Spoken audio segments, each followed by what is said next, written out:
Education Redesign Lab here at the Harvard Graduate School of Education. It's my pleasure to welcome you to tonight's Ask With Forum, and also to welcome all those who have joined us via live stream.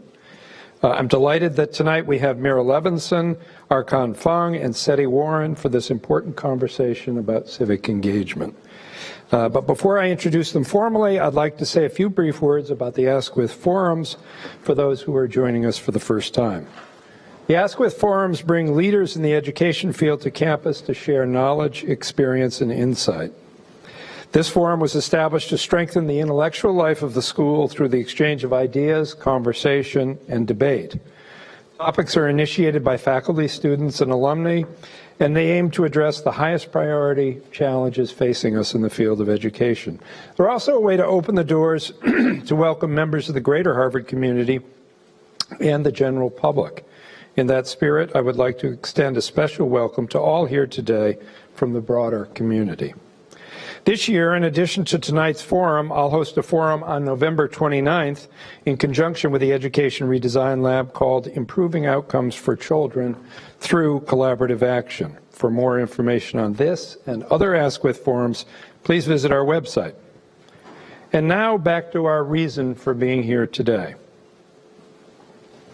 As educators, we remember 30 years ago to the Nation at Risk report, a report that galvanized our field, activated policy and education leaders at all levels of government by inciting well-grounded fears that our education system wasn't up to the demands of the 21st century economy. Changes brought about by this surge of concern were substantial, far-reaching, and lasting. Our title tonight is Your Vote Counts, Education, Voting, and the Midterms. But this forum could just as easily have been titled Democracy at Risk and subtitled What Educators Can Do About It. The symptoms of democracy at risk, to name a few: shrill, divisive public discourse on the central public policy issues of our time, growing tribalism in our culture, polarized echo chamber media, generally low rates of civic participation, incapacity of Democrats and Republicans to find middle ground on policy, outbreaks of violence and extreme intolerance from Charlottesville to chasing elected officials from restaurants, social media which is often abused to corrupt the democratic process, foreign powers interfering with our elections, an executive branch that, among other things, routinely embraces world leaders who are known for anti-democratic actions, large numbers of apathetic, alienated, and disaffected youth who have given up on the prospects for change. Taken together, these phenomena describe a crisis, one which we as educators have not only a responsibility, but a calling to address. Tonight's program aims to engage us all in better understanding the crisis, the challenges it poses, and what we as educators can do about it. Here's how we'll proceed. After I introduce our speakers, each of them will make some opening comments, then we'll have a panel discussion, which will be followed by an opportunity for you as members of the audience to ask questions. Now to our distinguished panel. From your left, Arkan Fong. Arkan Fong is the Winthrop Laughlin McCormick Professor of Citizenship and Self-Government at the Harvard Kennedy School. He also holds an appointment here at HGSE as a member of the Faculty of Education. His research explores policies, practices, and institutional designs that deepen the quality of democratic governance. He focuses in on public participation, deliberation, and transparency. Fong co-directs the Transparency Policy Project and leads democratic governance programs of the Ash Center for Democratic Governance and Innovation at the Kennedy School. His books include Full Disclosure, The Perils and Promise of Transparency, and Empowered Participation, Reinventing Urban Democracy. He has authored 5 books and 4 edited collections and over 50 articles appearing in the professional journals. Seti Warren. Seti Warren has served as the mayor of Newton, Massachusetts from 2010 to 2018, where he represented 90,000 citizens and managed a $390 million budget, 24 city departments, and over 900 city employees. Recently, he was a candidate for governor of Massachusetts. Warren previously worked as Deputy State Director for Senator John Kerry's Massachusetts office, National Trip Director for Kerry for President, and held numerous positions in the Clinton White House. From 2000 to 2002, he served as New England Regional Director of the Federal Emergency Management Agency. He has served on active duty in Iraq and as an intelligence specialist in the U.S. Navy Reserve. On July 9th of this year, Warren joined a very accomplished team at the Shorenstein Center as its executive director. In the past year, the center has expanded to include new research initiatives on news quality, platform accountability and misinformation, news equity, and sustainable business models for the news. Mira Levinson. Mira teaches here at HGSE and has long been involved in civic education at the local, state, and national levels. Her books on the topic include No Citizen Left Behind, Making Civics Count, and forthcoming this spring, Democratic Discord in Schools, Cases and Commentaries in Educational Ethics. Levinson has served on advisory boards of the Campaign for the Civic Mission of Schools, Generation Citizen, and the National Action Civics Collaborative. She was a civics writer for the College Career and Civic Life Framework for Social Studies State Standards, which has guided curriculum reform in states across the country. This past spring, she worked with colleagues and students to create youthinfront.org, a resource for students and teachers who are trying to figure out their rights, responsibilities, and civic opportunities following the Parkland shootings. Levinson is co-director of the Civic and Moral Education Initiative here at HGSE. I can't imagine a more qualified and energetic panel to pursue this topic, so I'm thrilled to have them here. And with that, I will turn the floor over to you, Archon. Thank you very much. Thanks, everyone, for joining us tonight for this very important discussion on education, democracy, and civic education. Civic education can be about a lot of different things: democracy, freedom, rights, justice. Those aren't all the same thing. And tonight, I'd like to focus my remarks on civic education and democracy.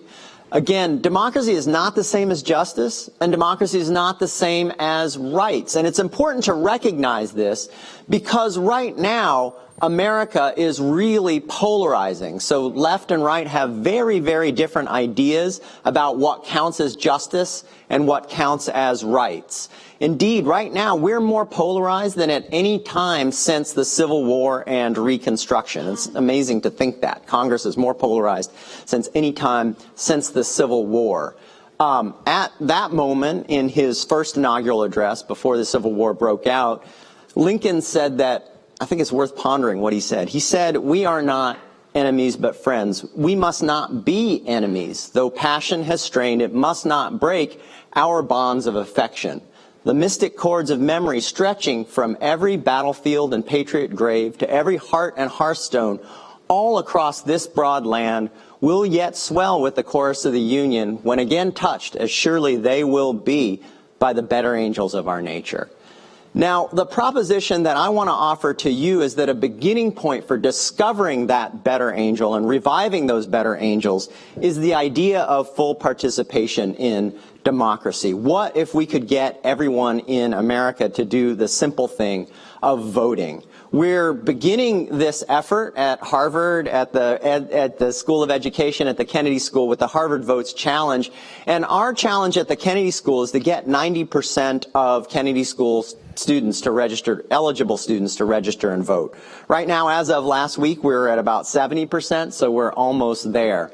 This is part of a larger effort, and this gets to the civic education part, to put forward to the public the idea of a moonshot in democracy, and that moonshot would be getting to 80% of the eligible electorate to vote. Now, how far are we from 80%? Pretty far. In 2016, 56% of the voting age population voted. The U.S. is 28 out of 35 in terms of voter participation in the OECD, so near the bottom of the list, not a shining performance by the champion of democracy. About 60%. But there is some good news. Again, we're near the bottom of the list. That there are some demographics that are near 80% or have exceeded 80%. So for households making above $150,000 a year, they're already at 80%. We don't need to worry about them so much for the moonshot goal. However, that's only about 15% of the population. Everybody else turns out at significantly lower rates, with the poor, people making $15,000 or less, $20,000 or less, turning out at less than half of eligible. Some states are pretty close to 80%. Minnesota's way up there at 75%. It's a remarkable accomplishment. But a bunch of states are far below that. So we know that we can get to 80% because Minnesota's done it, as have other demographics. I wanted to give you, I won't talk much about what the outcomes will be, what would happen if everyone voted, but some statistics might be different. This slide gives you descriptive representation in Congress. So one column has the general population and the second column has the percentage of members of Congress that are in that demographic. As you'll notice, as you probably noticed from the confirmation hearings from Brett Kavanaugh, women are substantially underrepresented, as are African Americans, as are Asians. But the two groups that I picked out that are really, really, really underrepresented in Congress are people without a college degree, 66% of America, only 4% of Congress, and then people whose last job before they went into politics was blue collar, working with their hands. More than half of the American population of adults, less than 2% of Congress. So some of the turmoil that we're seeing may be related to these demographics. So how can we get to full participation? This is the civic education part. I think that getting to full participation has at least three dimensions, three buckets to it. One is public policy. The second is civic culture. The third is organizational commitment. There's people talking about all kinds of public policies that would boost participation, electoral participation, and these are important to think about and to study and to advance if you're for full participation. And a part of civic education is teaching students about what the laws and policies would be that would get people to get there. But I think the other two corners are more important for civic education.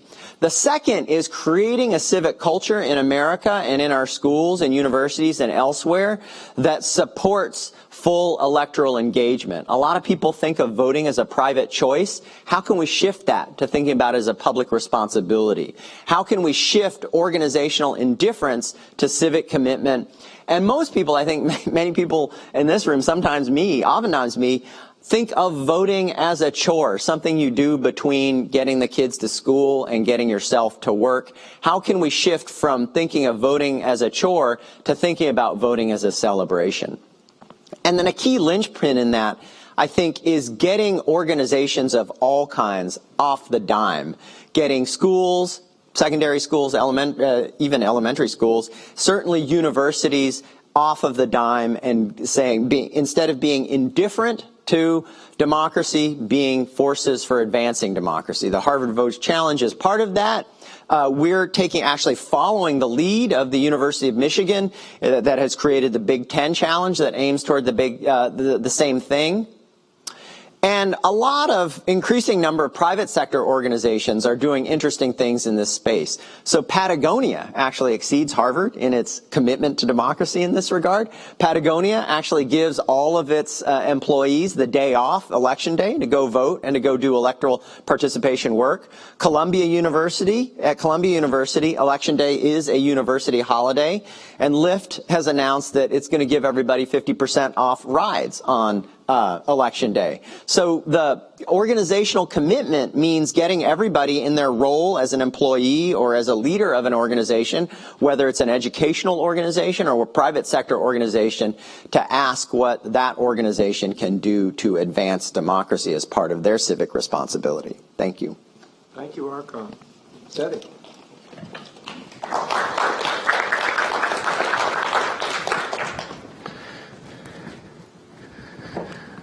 Good evening. How is everyone this evening? Great. It's great to be with you. I want to dovetail off of Archon's presentation about the importance of voting. There's two areas where I think we need to focus on when we look at increasing voting. We know through polling and survey data that there's been a massive decrease in confidence in government across the board. And we also know that there's a huge disconnect between our citizens and public policymakers. Two areas that I believe we need to address if we're really going to get people engaged in voting and up the numbers that Arkan presented to you. One is deliberately through education, connecting our young people to public policymakers in a deliberate way. Two areas that I think we can do that. Number one, we should expand internships and apprenticeships paid in local government, state government, and federal government. I think we need to make those investments at the public policy level so that young people, people that have no exposure to decision making, do. The second, and I've seen some success here in both of these areas, is that we should create and expand youth commissions at the state and local level. These youth commissions should play a part in influencing policy as well as proposing policy at the local level. One of the striking things that we now know from a data perspective, Arkan mentioned the division and divide, is this growing economic inequality in our country, in our state, and our communities. My own city of Newton, we have the second highest number of millionaires in the state of Massachusetts, but yet at the same time, 1 in 8 of our households live at or below the poverty level. When you look at the city of Boston, half of the people with all the boom, and by the way, the number one city with number one millionaires, the most number of millionaires is Boston. Half of the income levels in the city of income level in Boston, median income level, is $36,000 a year. When we look at this divide, and we know over the course of the last 40 years that 80% of the people in our country have not seen their wages rise commensurate with inflation. So we have this divide in our country, in our state, in our cities, where people in the top 15 to 20% are experiencing this economic boom. They are able to take care of themselves and their families, where 80% of our population are not. They're economically insecure, in some cases at or below the poverty level. We need to make sure that our young people, and we can do this through education, have direct interface through the means that I mentioned around decision-making, policy decision-makers at the local level and state level that determine whether or not we address economic inequality or not, whether that divide continues to grow, whether it comes to healthcare, housing, whether it comes to access to quality transportation and the like. The second area that I want to mention is journalism. We've seen a huge decrease in journalists over the past 2 decades. The numbers bear that out. A decimation of local journalism, newspapers across the state, across our country. We have to do 2 things within the area of journalism. One, we need to explore new business models that could be sustainable over time. I'm an advocate. One of the thoughts I have in schools, as opposed to just promoting the idea of young people becoming journalists, let's promote the idea of young people looking at new business models and creating new journalism platforms that are fact-based that are locally based. So I'd support an entrepreneurship curriculum around that in education. The second area is the spread and prolific increase of disinformation and misinformation in news and across in our society through social media platforms and the like.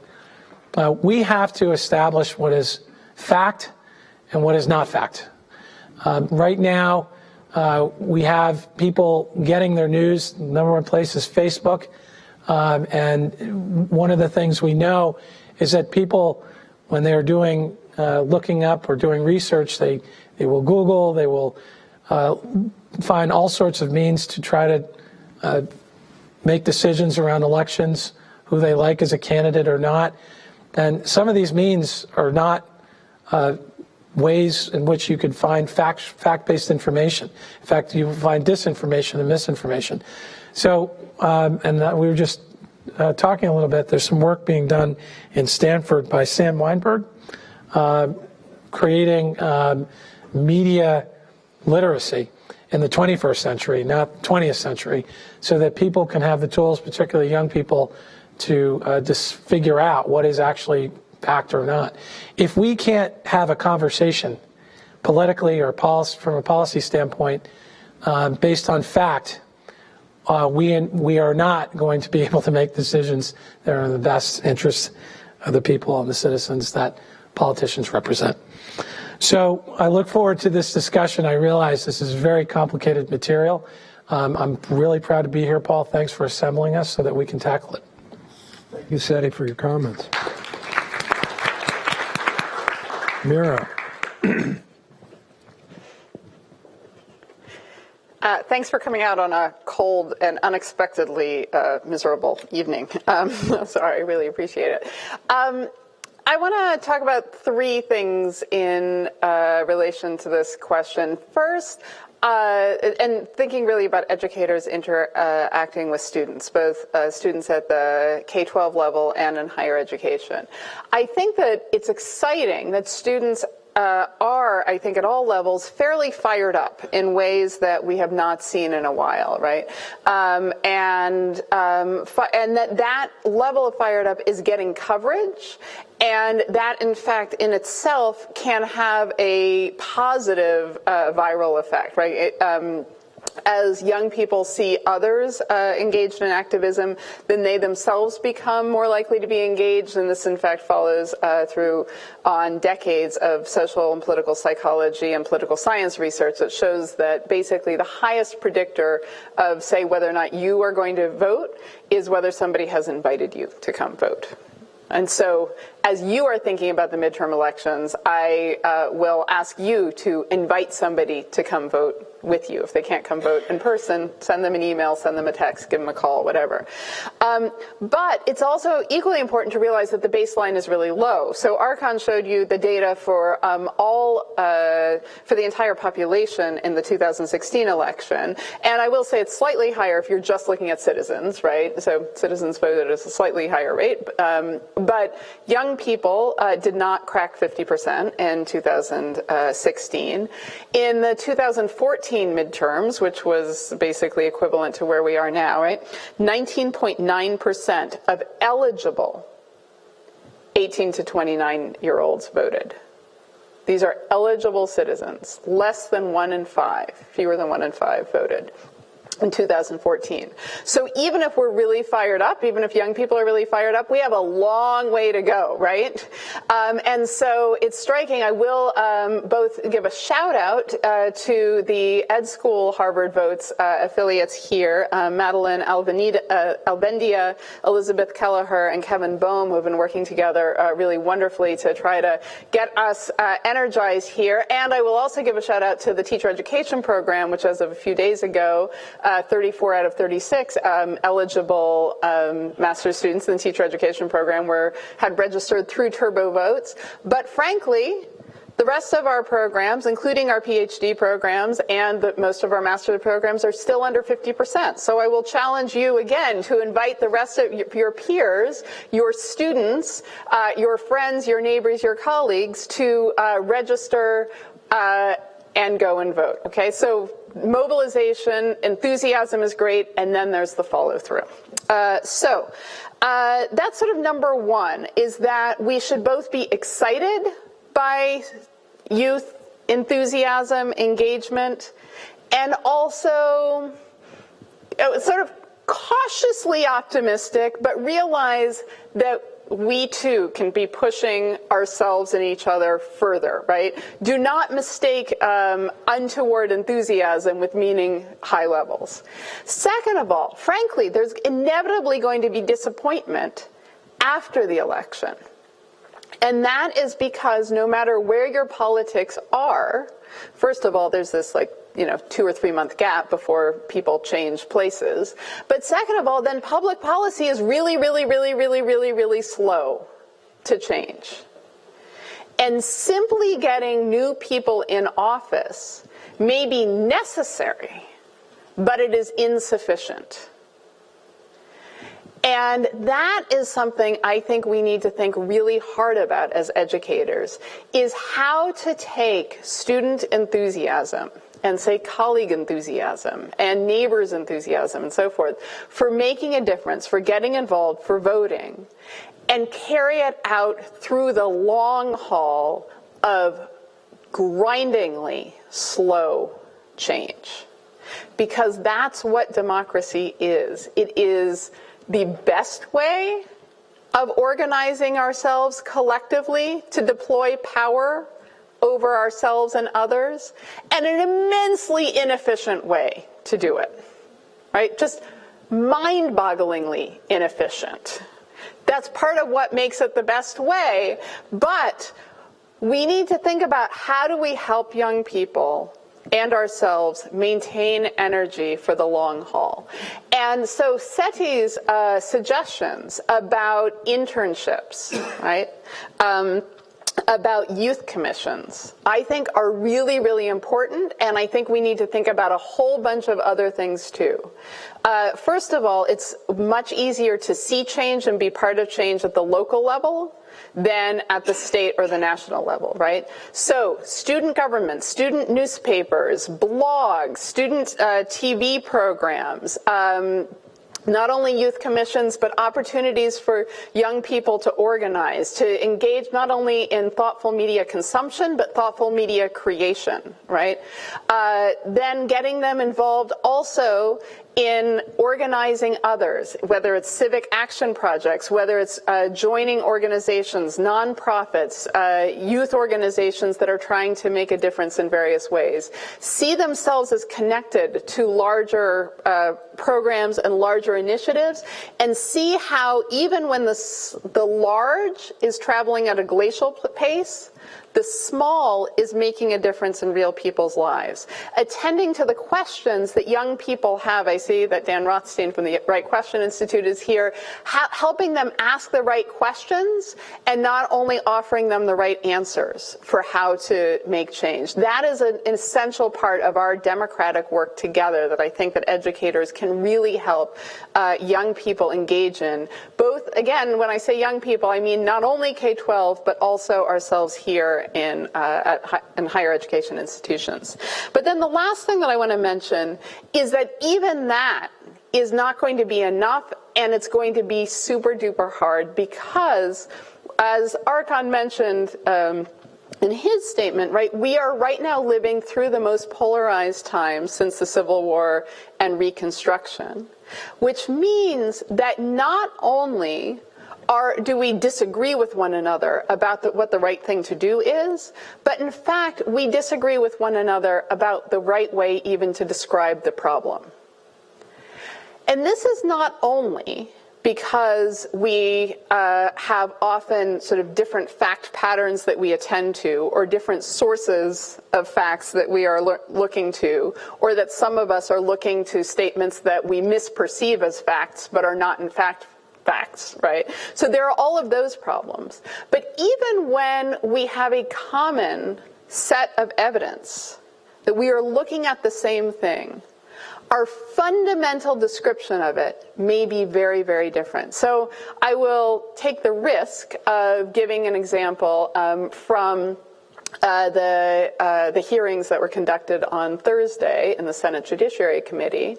I saw, lots of conversation on the left over the weekend among educators and about educators saying, shouldn't it be the case that educators should teach students that it is important for judicial nominees to tell the truth, to be respectful towards elected officials, to be forthcoming, et cetera, to take, allegations of assault seriously, et cetera. And isn't this just a basic thing that all teachers should do?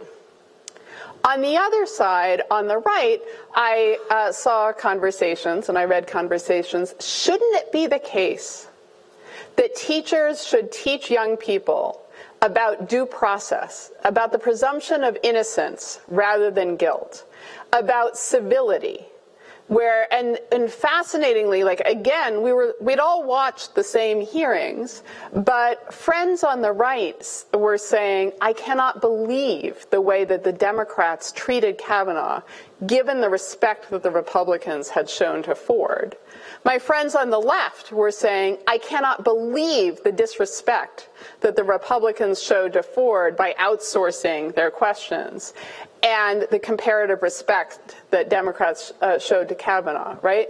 When we describe the nature of our shared life so differently that we cannot, even if we agree on fundamental civic principles of civility, of the rule of law, of due process, of safety, of truth-telling, as educators, we nonetheless run the risk of being seen as advocating for one side or the other in our education. So that is another challenge that we are going to have to confront as educators, but we must walk into it because we, in fact, would like to knit the country back together and help all young people and ourselves and our colleagues be part of this very inefficient, but I think the most justifiable political experiment we have. Thanks.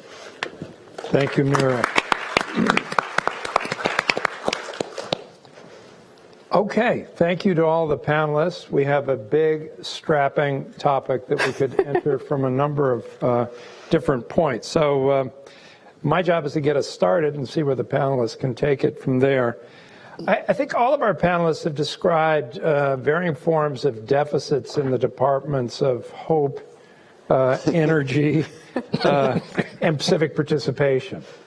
And we're speaking, for the most part, to an audience of educators, and we're thinking both short-term, because we have midterm elections coming up, and then we're thinking long-term of the civic health in our society and how we mend this society to some degree.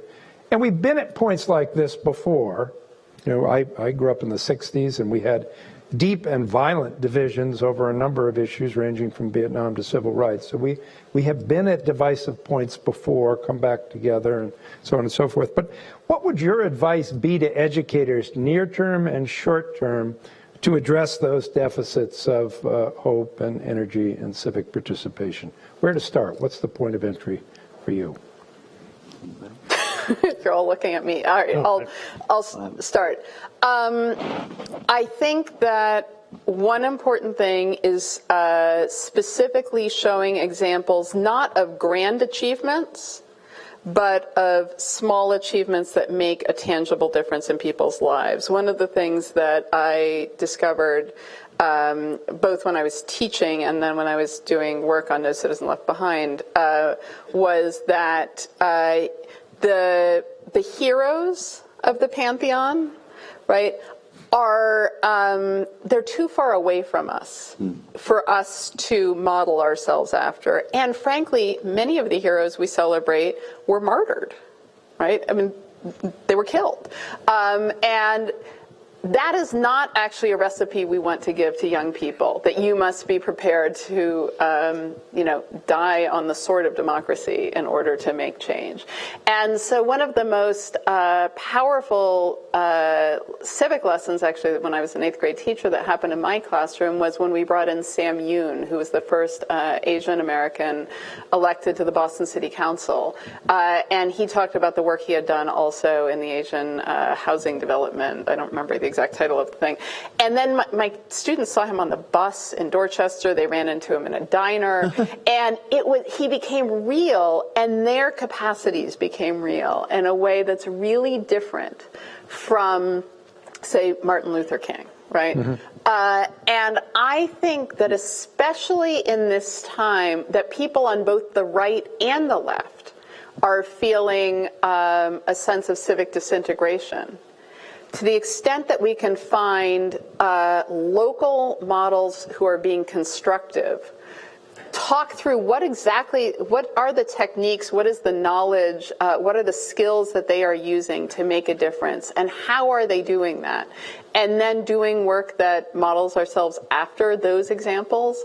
I think that can bring hope and bring a sense of constructive possibility in a way that, doesn't totally stave off the tsunami of bad news, but can help. It sounds a lot like what SETI was talking about in terms of creating opportunities for young people to be engaged.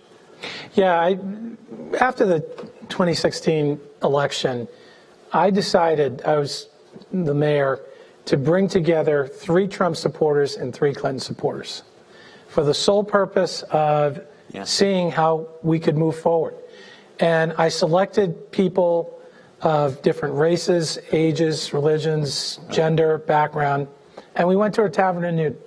And here's what I said. It was about a couple months after the election. I said, we're not going to relitigate the election. We're not going to talk about servers. We're not going to talk about emails. If I hear anything that is sexist, racist, misogynist, we're shutting this down. I said, what I want to talk about is where do we go as a community? What I learned was that Donald Trump got 1.1 million votes here in the state of Massachusetts. 30% of people voted for him. He got more votes than our current governor, Charlie Baker. We had a number of people in my community that voted for Donald Trump that I knew. So we got into a conversation. The first part of the conversation was very tense. I was frightened, frankly. I didn't know how it was going, where it was going to go. But we spent 2 hours at that diner. Guess what people talked about? They talked about their mother and their father trying to find housing and health care. They talked about their kids trying to find daycare. Talked about traffic. Talked about all the things that we face in our everyday lives. These people didn't want to leave the diner. And in fact, they asked me if I would be willing to do a panel and a series and a monthly meeting. And I said, I don't have time, but let's stay in touch. The reason why I raised that is because soon after that, we started having, I decided that within Newton Public Schools, because there were kids that supported Donald Trump wearing the Make America Great Again that were feeling uncomfortable in the schools, and vice versa, people seeing that hat. So we tried to model some conversations, perspective conversations. And what I explain to people is that from my vantage point, just because someone voted for Donald Trump doesn't mean that they believe all the things that he says. They may voted for him for a reason that you don't understand on one side, and vice versa, the same way. So I think there's a perspective, there's a modeling that you mentioned that I think we should be doing. There's a perspective space that we should be creating that's safe in our communities for young people to have discussions like this so that we can find some connectivity with one another. And I did that all, of course, here during my gubernatorial campaign. I think we need to get closer to that space in our communities and education than vice versa. That's great. Archon, it sounds, you talked a lot about culture and creating a culture, a civically engaged culture in places, and mentioned Minnesota and the 75% participation rate. I wonder, as you've looked at places like Minnesota or other communities in which, for example, SETI was trying to take leadership in creating a civic culture there, what are the qualities, what are the strategies that leaders have used in order to create that kind of a civic culture? Well, I think it's difficult to transform culture. I think one strategy that has seen work, not in the United States, but in Brazilian cities for a little while, is to try to create a positive dynamic between getting involved and winning in politics. So there was a party, is a Brazilian political party called the PT, and they created this innovation called participatory budgeting in the cities, in which anyone can go to their neighborhood meeting and say, well, I want our portion of the city budget to be electrification, and then roads, and then maybe a community center. And whatever they say gets to be the city budget. So they move that decision out of the city council into the hands of people in neighborhoods. And the PT ran on that. It was enormously popular. And so they ran on that, and they kept winning elections for about a decade in the city where they created this. And it created a real participatory culture. And that innovation has spread to a lot of places in Latin America. And Boston, I don't know if they're doing it this year, but for several years did a version of participatory budgeting that was the youth participatory budget. So you could they allocated $1 million, and young people could decide what to build with this. And you had to be, I think, high school or younger to propose projects and to vote on projects.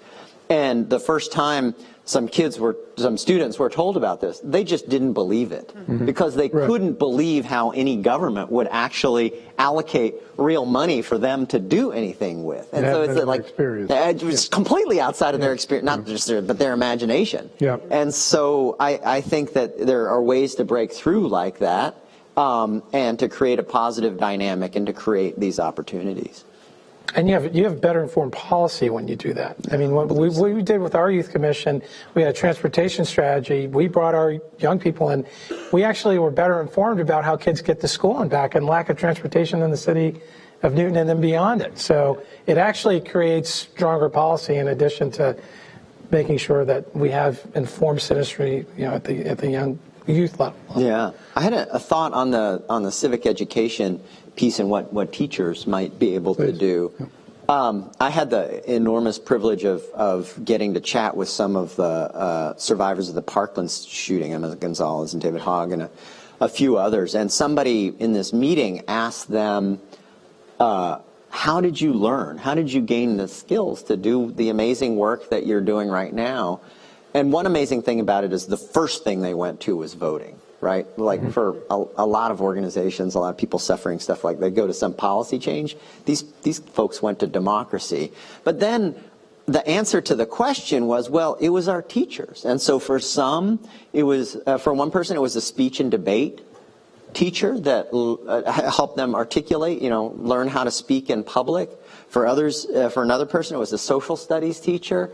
And so it is these high school teachers in their, very good high school that they credited with conferring the skills and the knowledge to act effectively after this tragic thing happened. And I found that extremely inspiring. How do teachers, though, address some of the challenges that Mira was pointing out in her third point relative to the sort of disposition and stance that teachers take relative to getting an activist discussion going? I know SETI in Newton, for example, there have been controversies recently about teachers inviting in speakers who seem to be sympathetic on a particular side of a particular controversy, and lots of criticism comes forward, which has the effect in the long run of silencing teachers, making them timid, getting them to step back. What are your thoughts on how we embolden teachers to go forward and put challenging, engaging issues in front of students without at the same time compromising their neutrality or setting themselves up for criticism from the community? We've been creating some tools for teachers and school leaders and district leaders actually to get ahead of the problem because I think it is inevitable, right? I was actually talking, so Massachusetts has adopted a new social studies and history curriculum that includes 8th grade civics now across the state, which is really exciting. And it's also really, really scary because you now have middle schoolers and middle school teachers who, by state regulation, must be addressing contentious issues. And inevitably, that means that there will end up being contention somewhere outside of the classroom about the teachers and the school's choices, not just contention in the classroom.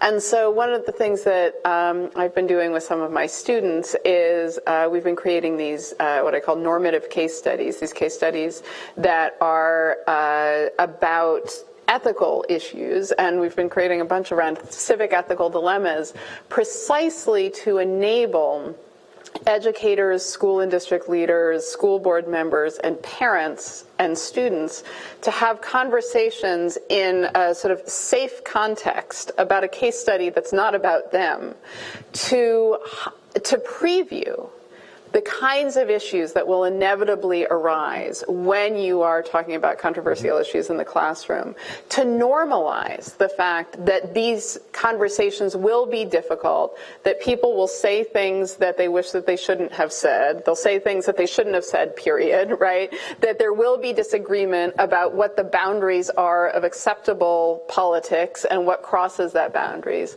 so that when something comes up, when something blows up, right, goes, gets covered on the evening news, whatever, then people in the community can say, oh, wait, this isn't because the teacher was a raving ideologue, because we are harboring racists or those who are captured by teachers' unions or whatever in our schools.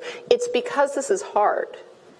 And if we can normalize the fact that this is going to be hard and there will be disagreement, then the disagreement is still going to be hard. It doesn't mean that we all say, oh, it's roses and sunshine, but we can get through it respecting one another, I think, as professionals, as caring parents, as well-intentioned students, and move through the difficulty as opposed to getting stuck at it.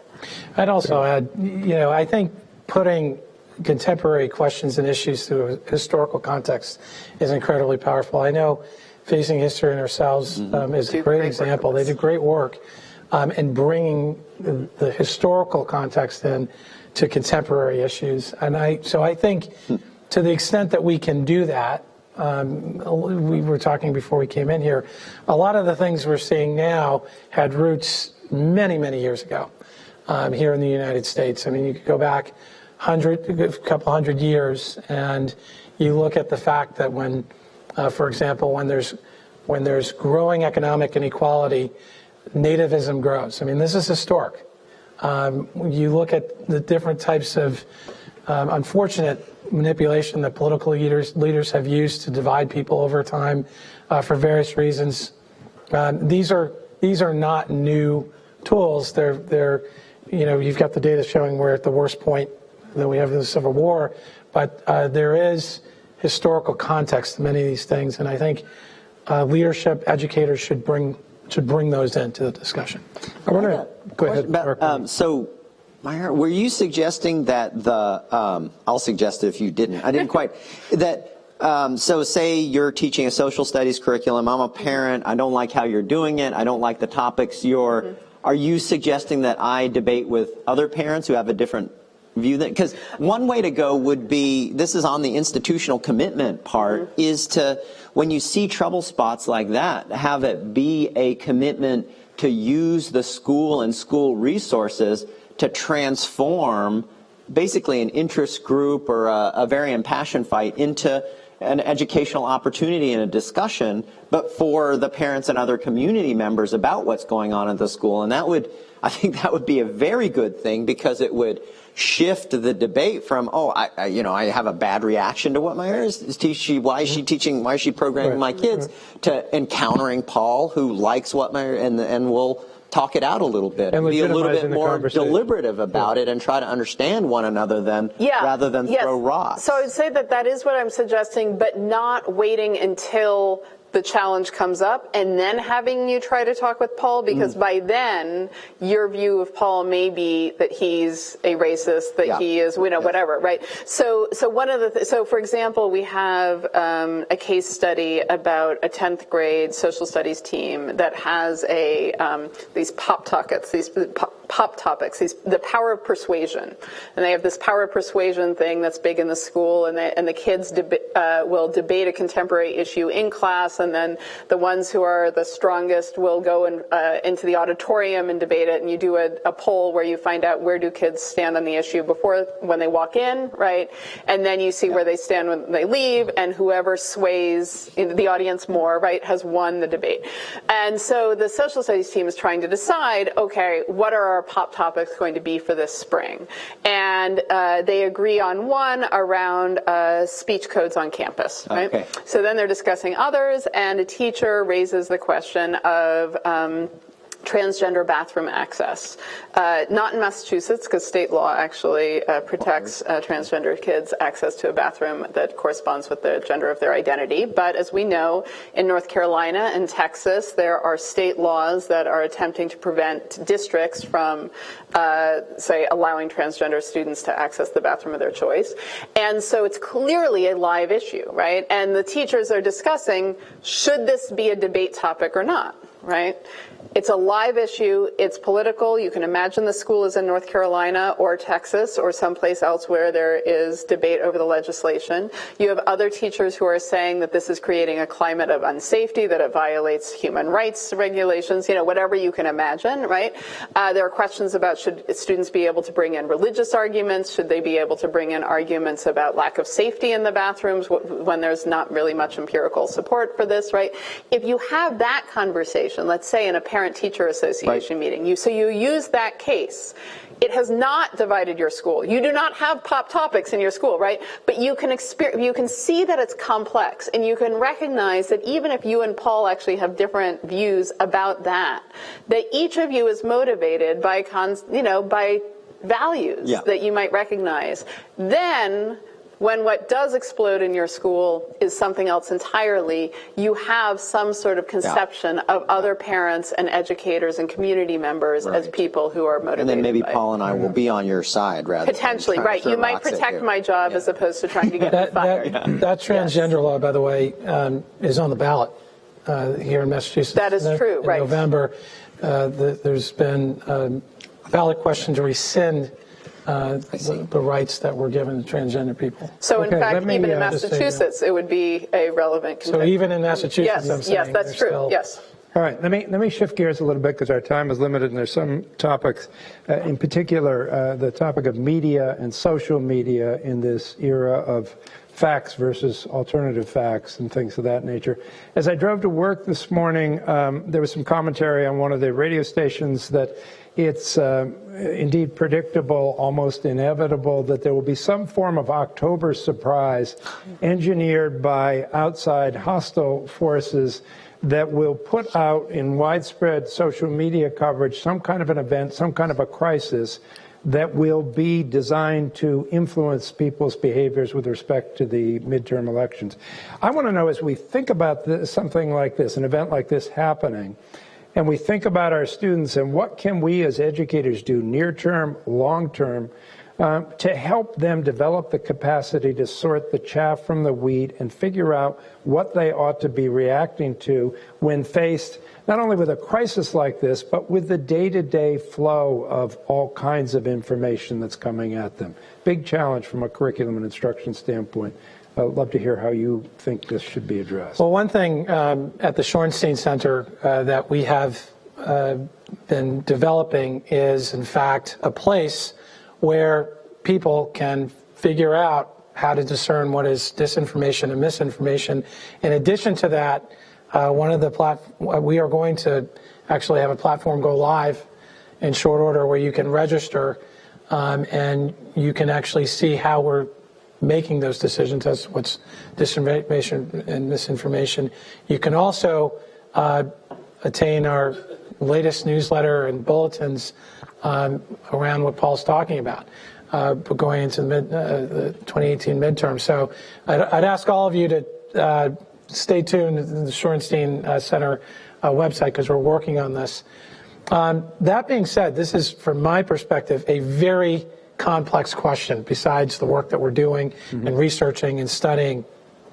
It's one of the things that I think is incredibly important. There's a responsibility, I also believe, and we also believe that some of the platforms have, Twitter and Facebook, and in fact, we're doing research around what their responsibilities should be in this regard, and we've been in touch with them because we're going to have to figure out beyond third parties, and there are other third parties out there, there are nonprofits and otherwise that are now going live with all sorts of websites, fact check websites and all the rest. We have to get into this responsibility question around what these platforms are allowing or not. Are they actually promoting some of the stuff that you're talking about? Will they promote that? And again, very complex. We're diving into that now. We've got a platform accountability team looking at that as well.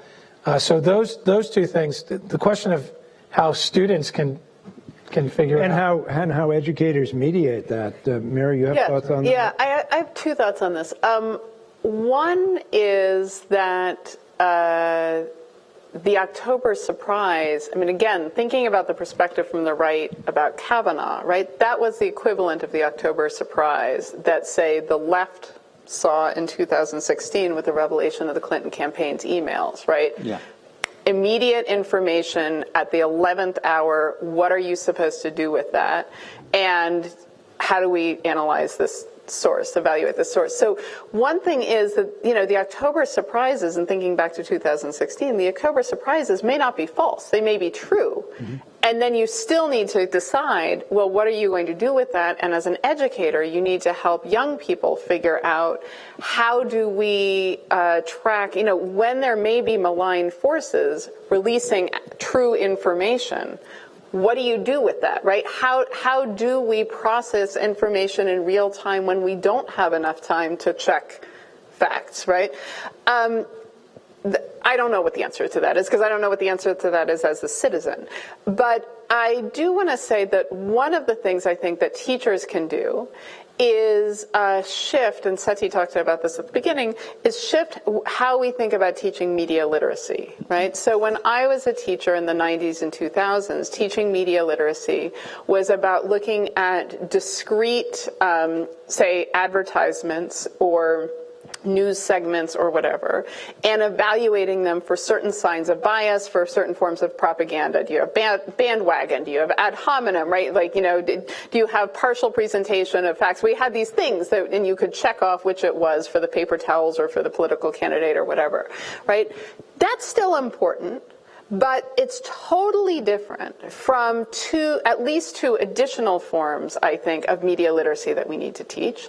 One is the form of media literacy of what media are you actually being exposed to, right? So when you do a Google search and all of your responses come from MSNBC, the New York Times, and The Guardian, and I do a Google search and all of my responses come from the Daily Beast, the National Review, and Fox, recognizing that we are actually being sent down different pathways is really important, and then triangulating across. And then the other part, as I think Sam Weinberg is doing good work on, is then figuring out, as we try to look across, what are the sources of the media that we are consuming, and why do those matter, and how do we evaluate them? And those are things that teachers have not learned about themselves. Adults are not good at that in general, including college-age adults, adults with PhDs. We are not good at this. And then that means it's much harder to teach young people. And so I think that that's a really, I mean, I will echo what Seti is saying, that's a really important realm for, I think, educators to learn about the new media literacy skills in order then to pass it on to the students. It still doesn't solve the October surprise problem. But it's a capacity implication of a policy requirement that civics now be in the curriculum. Yes. That teachers have the capacity to teach it. That's correct. Archon, what's your thought? So I have a couple of thoughts. One is about awareness, and the second is about responsibility. And awareness is both awareness of, and this is a perfect kind of civics topic, awareness of the forces that are shaping the information that people get, both foreign and domestic, if you like, and who benefits and who loses from that media environment. And the second is awareness of our own psychologies, right? So we know a lot about, you know, why your Google search is a certain way and yours is another, is because that's what pleases you, right? That's what those algorithms are doing. And so we have confirmation bias that leads us to pay a lot of attention to things that confirm our own views, and we're dissonant. We reject information that disconfirms. We like to be among people who think like us, both physically and online, right? And so we create our own bubbles. And part of the job of an educator in media literacy in this interactive age is making us acutely aware of our own psychological tendencies so that we can try to debias and act against them. And the second is civic responsibility online, right? And so I don't know if people have, there's a hilarious YouTube skit about what if Facebook were a bar, and the premise is that all norms of behavior don't exist, and so people are spilling beer on each other, yelling at each other, right? And so in this online environment, we don't have the democratic norms to govern how we should behave online toward one another that are good for a thriving democratic interaction in these online spaces. And so I think developing our own sense of responsibility and norms and etiquette is an important part of that. But what promotes that development? What promotes the development of a new set of norms in uncharted territory like that? Well, I think students and teachers can begin to discuss what is acceptable behavior, what counts as truth-seeking, what counts as trying to reach out beyond your own understanding and trying to build some bridges, and practice that. I mean, folks are online a lot. There's a lot of opportunity for practice. Seti, from your perspective, not just the social media, but the mainstream media that you alluded to earlier. I mean, lots of changes in terms of the capacity of the media itself, huge amount of diversity in terms of sources available, and yet it all comes to the consumer, and consumers not necessarily with the capacity to sift and sort.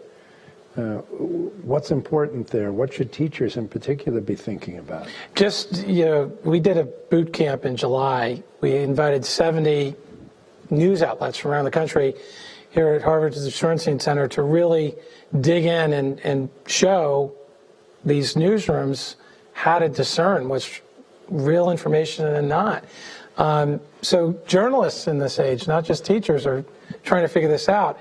And the conversations we had with a lot of the media was that, there's a challenge. They want to get content up as fast as possible, but yet they don't want to get it wrong, and they know what's at stake. And they're really trying to figure this out. So I would just, one of the things I would say, if you're an educator, and you alluded to this, a lot of times the first version of news that goes up is oftentimes hours later updated and updated and updated and updated, simply because lack of time to source, different outlets pulling from different places and putting it up as quickly as possible. So one of the other pieces of advice I would also say is watch the narrative of the story. Make sure you're checking multiple sources, and you advise your students to do that, and give some time before you determine what is fact or not. I mean, you really have to give these stories some time, because I know I've talked to producers, we've talked to editors who, have some incomplete information that they put up on the website, or they're reporting on TV or radio that may be incomplete, that may evolve because they filled in some pieces. So I would add that as well. There was a study that studied the spread of what went viral, and fake news spreads faster than real news because it's surprising, because it's new, because it's news. It surprises us. We're intrigued by it. Yeah. So I send it to you, and I send it to you and you, and so that's another psychological tendency to be aware of.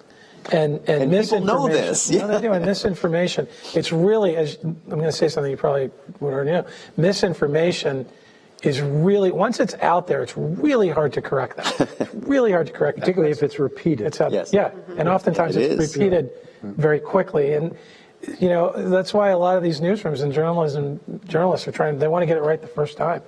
And it's a real challenge. It's a real challenge. So we've celebrated student activism where we find it, and we're working on it in places like Harvard to get up to a very high percentage of participation rate. But we've also noted that the levels of participation are low, and we know there are quarters all across the political and economic spectrum where people are disaffected or alienated or just plain apathetic, don't feel like there's any hope there. And I'm wondering, as each of you approach your work and you're thinking about this subject, what are the most persuasive and hopeful arguments you can make to students about why engage, why vote, why it matters?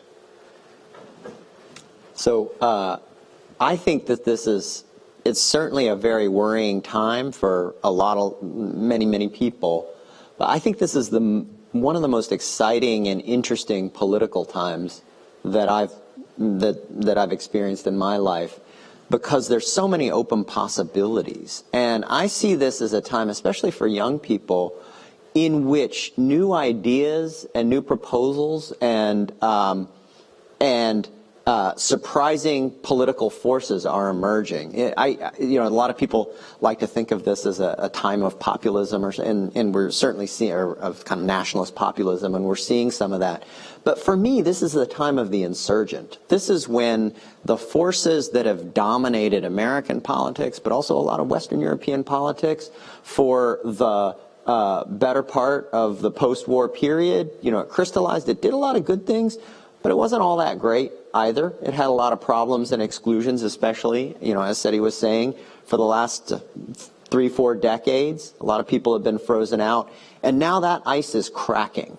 And you see new political forces and new political voices emerging. And in a weird way on the right, it was Donald Trump who became our president. But you also saw a challenger to Hillary Clinton who way, way outperformed expectations. All over Europe, you see insurgencies of different kinds, all over the place, not just in Italy and Spain, but also in the UK, in France, many, many places. So it's a time of creativity, and some of that creativity creates a lot of anxiety and pushes for political programs that are frightening to some. But it is a moment of openness. And so I think it's a time of creativity, and young people should get in the game to create a better future. Okay, good point. I would add, Stacey Abrams in Georgia. I mean, who would have ever thought that an African-American woman would be the Democratic nominee in Georgia? And it's a toss-up. It's a toss-up. Ayanna Pressley here in Massachusetts, who I worked with at John Kerry's office, no one thought could win, and I like Mike Capuano, he's a good guy, but she made the case that she could better represent the people of that district.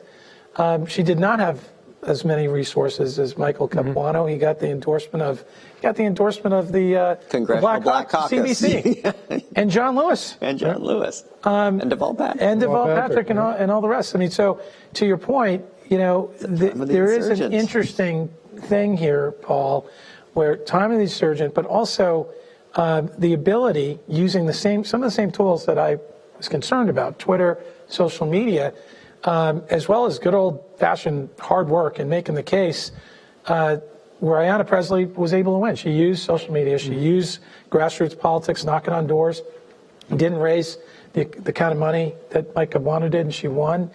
So I do think there is a hopefulness that even with these new mediums, there could be change for the better. Okay, last shot at that, Mary, and then we'll open it up. I basically just want to say, to what Arkan and Seti said. A couple things I'll add. One is that, so our colleagues here, Carrie James and Emily Weinstein, have this project on digital citizenship and youth that is really important. And also Danielle Allen, working with them and others on the Youth Participation Project.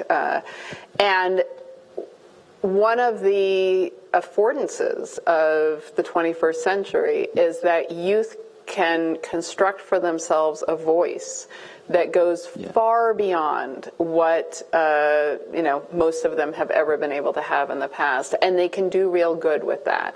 There is now, and it's not just like this starry-eyed optimism of what they can do in the future, it's what they have done now. I mean, as you think internationally around the Umbrella Revolution in Hong Kong, around, in fact, the success in Tunisia with the Arab Spring, as we think about youth organizing for the Dakota Access Pipeline, around the Parkland shootings. They changed Florida state law. They are having an impact on voter registration. There are examples over and over and over again of youth using the affordances of digital and in-person communication and media production actually to make a difference in the world. And then the one other thing I think I would say is that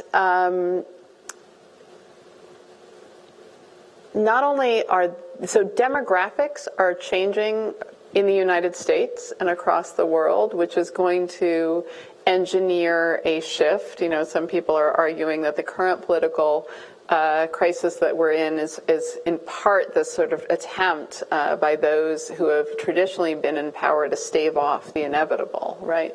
But what that shift is going to mean can only be defined by those who participate. The fact that demographic change is inevitable doesn't mean that the outcome of that change is inevitable.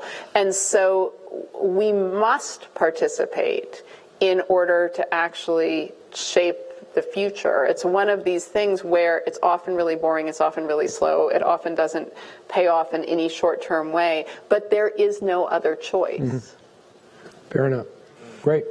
Okay, that's a good place to leave us with some hopeful notes, and now we're going to have a question period. I'll underline the term question, so this is tempting territory to get into wide-ranging statements, but I know our first faculty member approaching the mic wouldn't do that. So if you'd please identify yourselves as you approach the microphone and raise your question, and we'll attempt to answer. My name is Fernando Riemers. I'm a member of the faculty here. My question for the panel is, do we need a new set of norms for the role that education leaders, not teachers, principals, superintendents, university presidents, deans, for the roles that they should play in discussing contemporary affairs in universities? And let me explain the premise of my question.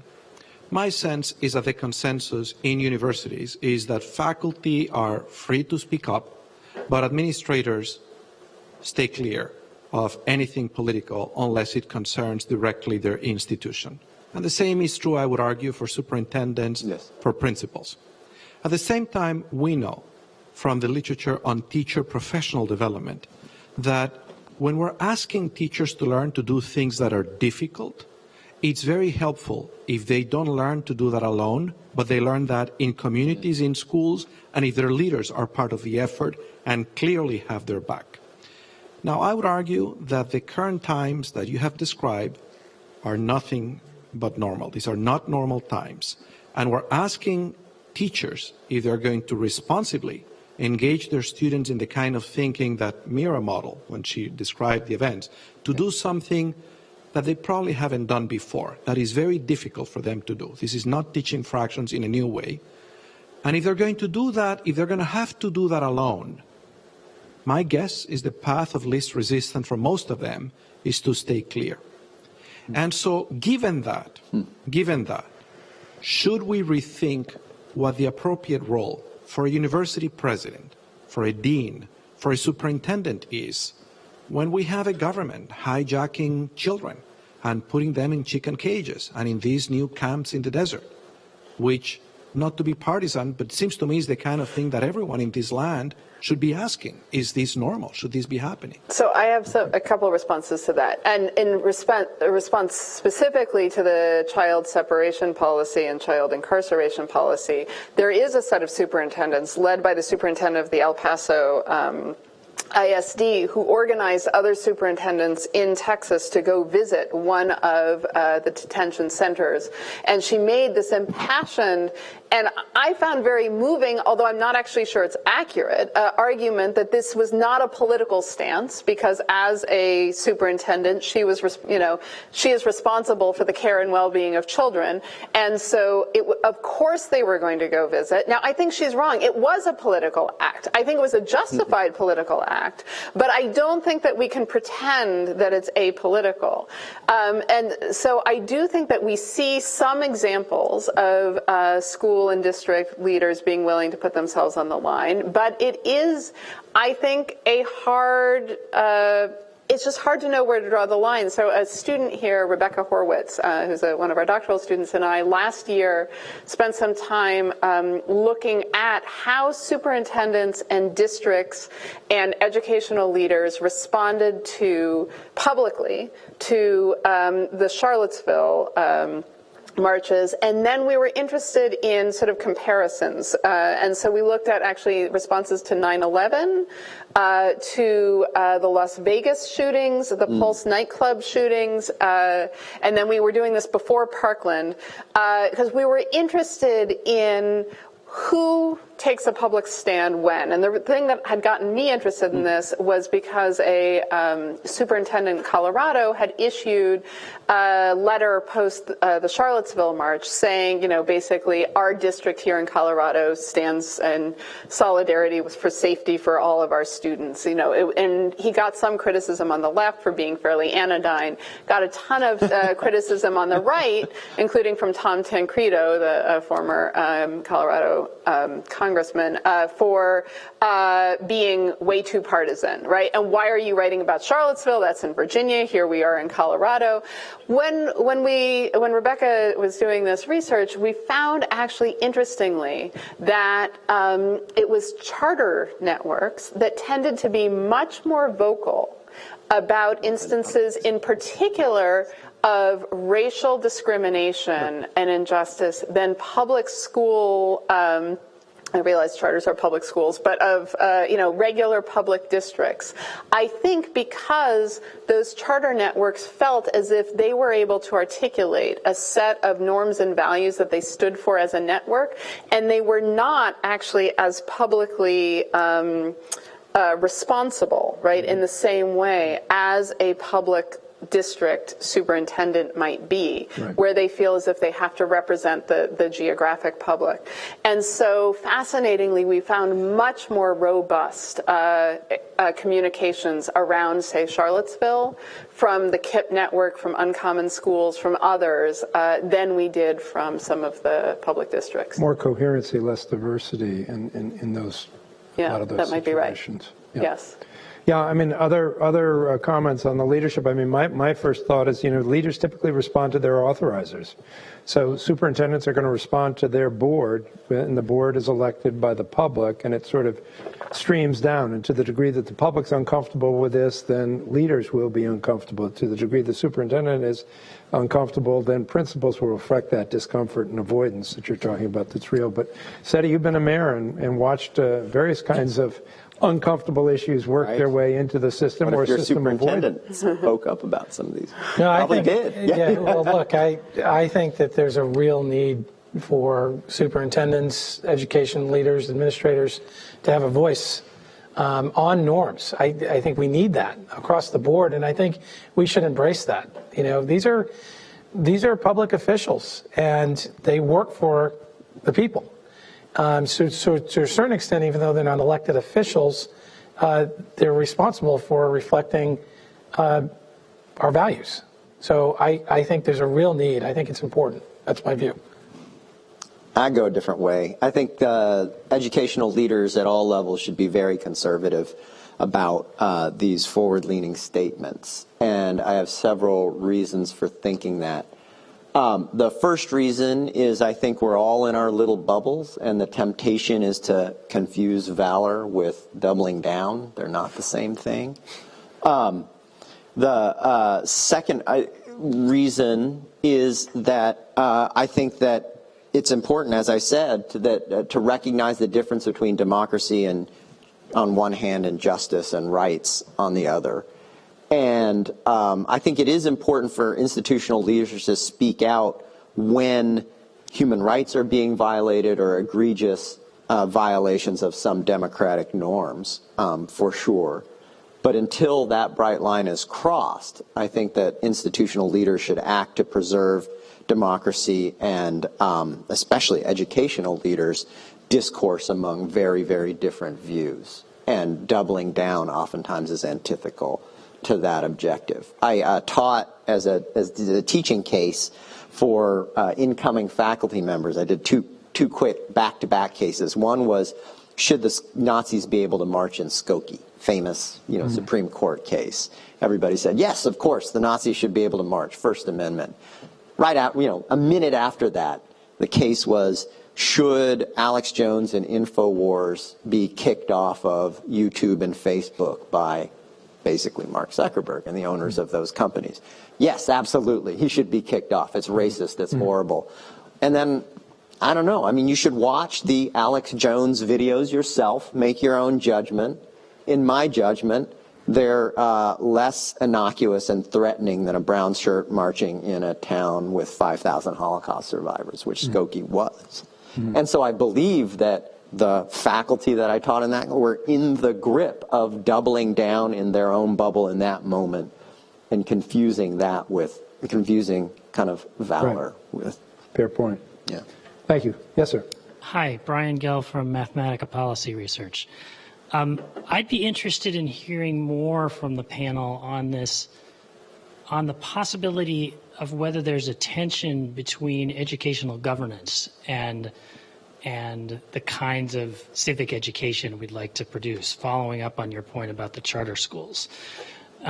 It seems to me there's an irony in the fact that the charter schools were more willing to engage in this sort of discourse, in that they are not democratically operated. And of course, in this country at least, the original purpose of public education, according to Horace Mann and his buddies 150 years ago, was the education of citizens. There was an assumption that democratic operation was going to lead to that democratic outcome. Charter schools, in essence, represent a challenge to that idea.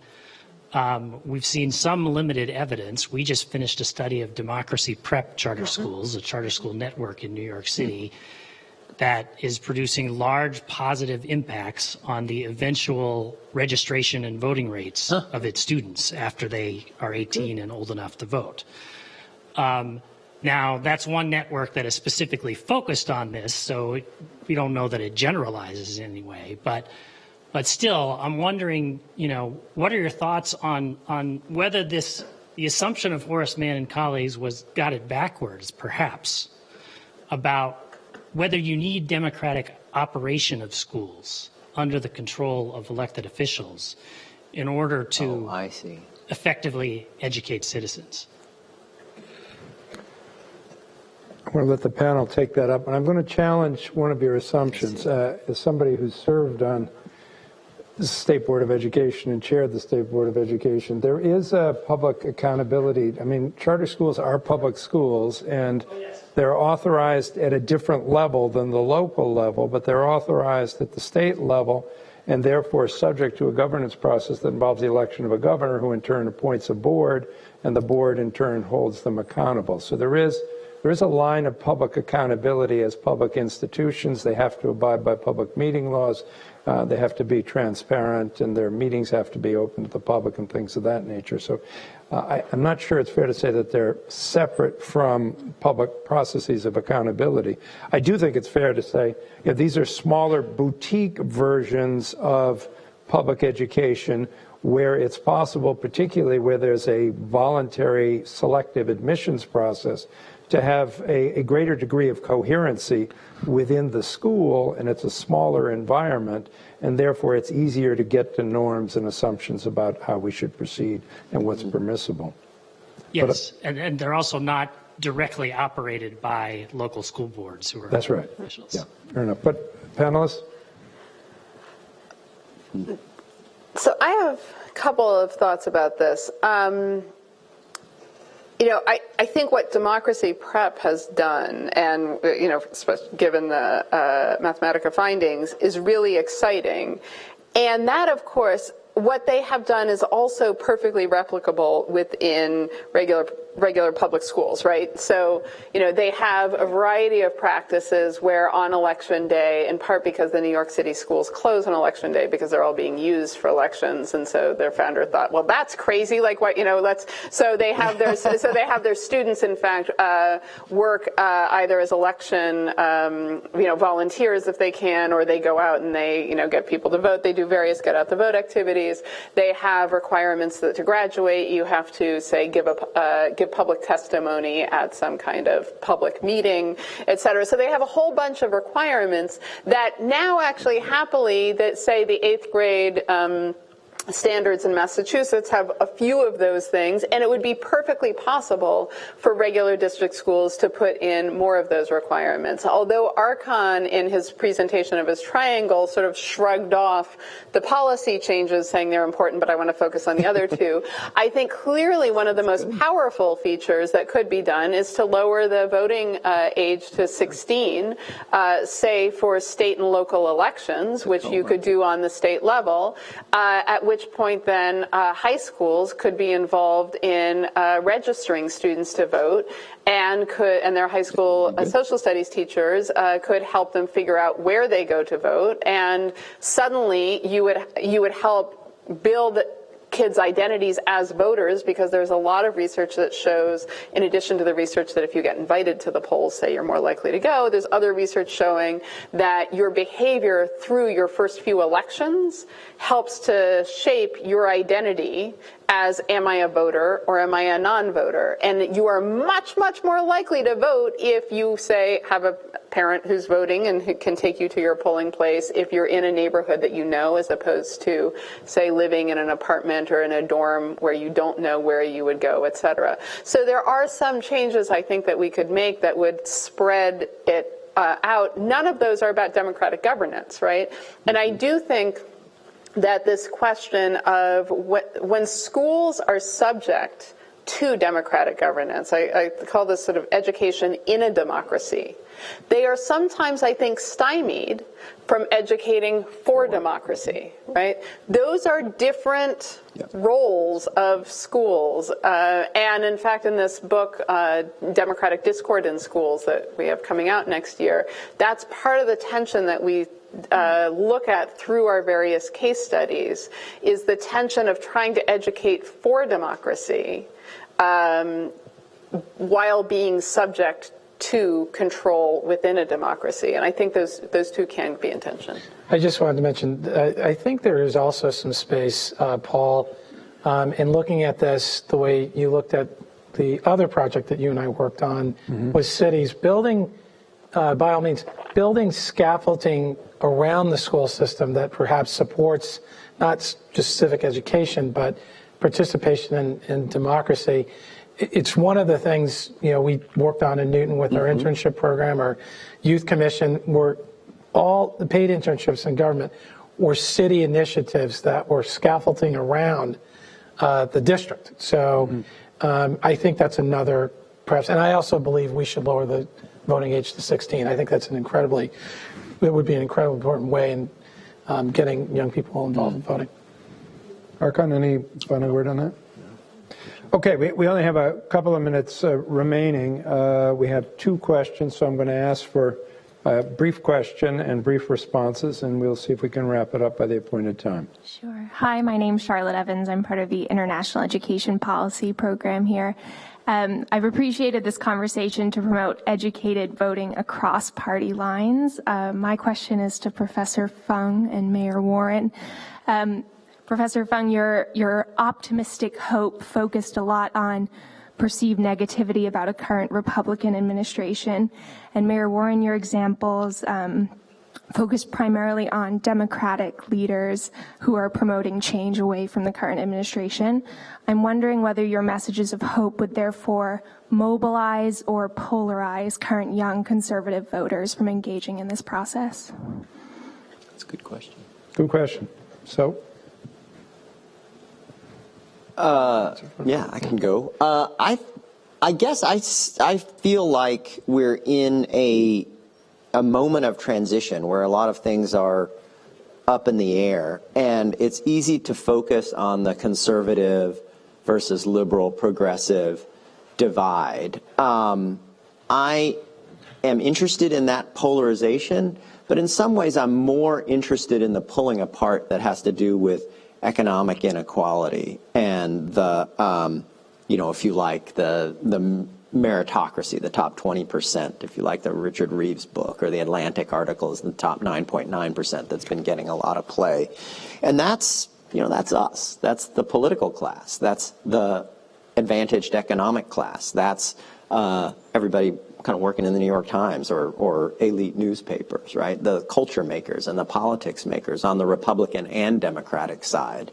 And part of the full participation initiative is thinking about, well, what would it be like if that other 80% had a greater voice? And I think that would not map, obviously, onto the left-right divides that we see now in current politics. I don't know if that helps.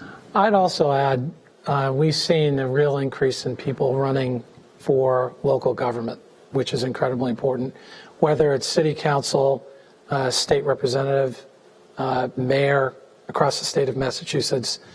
We've seen people who have not run before who have won, Yvonne Spicer, and Framingham as an example. I do believe, and you have a record number of candidates running across the country and in the state.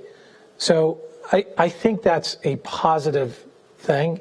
I think when you see historic numbers of people who have not held elected office running to be in elected office and winning, I think that's a very good thing. To the extent that we have people that are running at the local level, they are the closest to the people.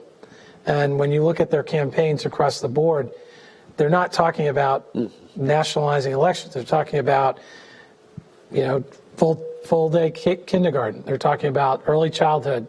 They're talking about making sure we have enough firefighters and teachers. They're talking about housing. Do we have affordable housing in our communities?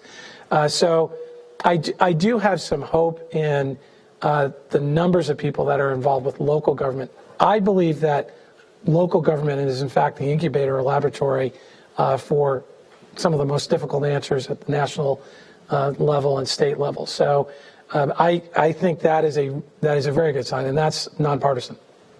A fair point, though, from the questioner about a caution relative to our own biases creeping into our recipe for how we deal with civic activism. Point is very well Last question, please. Yeah. Good evening. My name is Daniela Crispin-Zadowski. I'm an EDLD student, and thank you all for being here tonight. My question is, because this event is being hosted at Hugsy tonight, is about mobilizing educators especially.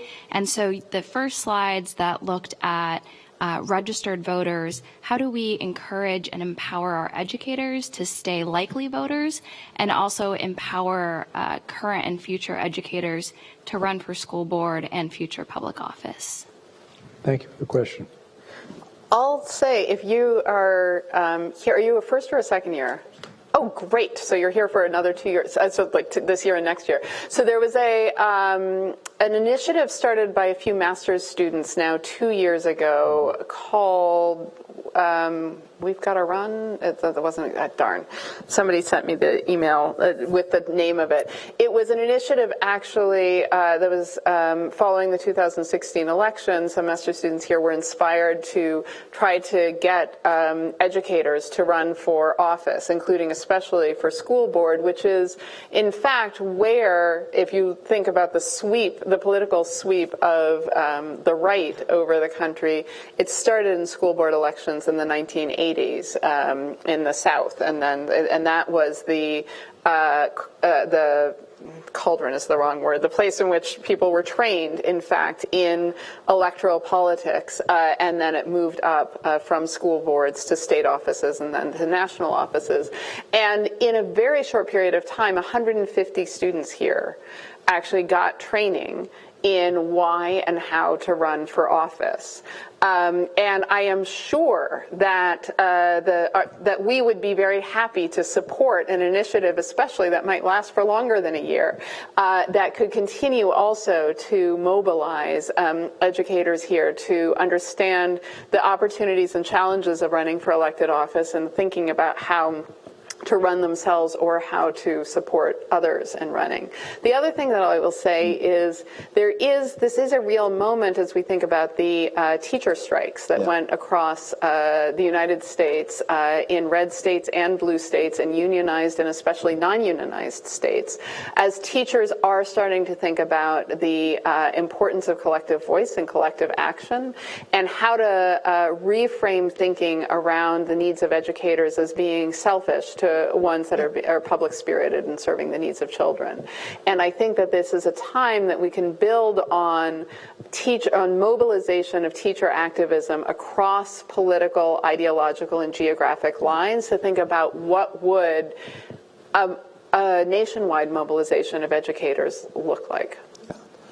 I just wanted to second the interest in the teacher strike. I went to a meeting a couple of weeks ago where there were delegations from all of the states that had the 6 states that had the large teacher strikes. And it was fascinating we've been mostly talking about electoral politics, voting and holding office and running for office, either at the national or local level. But politics is, of course, much broader than that. And what's fascinating about the teacher strikes is that they are struggling for a new form of interest articulation, what the professional interest of educators is through those. And the interesting thing is the story I got was it didn't really rise out of the NEA or teachers unions, but neither did the teachers unions completely resist. And they're in this kind of conversation about how to properly figure out what the interests of educators and the education system is and how to assert that and find political voice. And I find that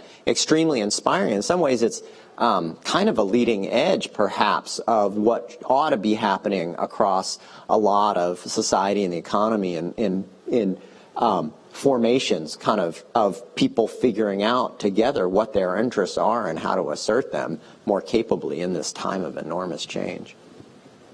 Unfortunately, we're out of time. I appreciate the last question, too, as it reflects on our own institution and our sense of mission, particularly with regard to getting educators and getting students ultimately involved in the process. For a long time in places like this, we've thought only about the technical aspects or about research or about big ideas, and that politics was for somebody else and somehow beneath us or not something that we engaged in.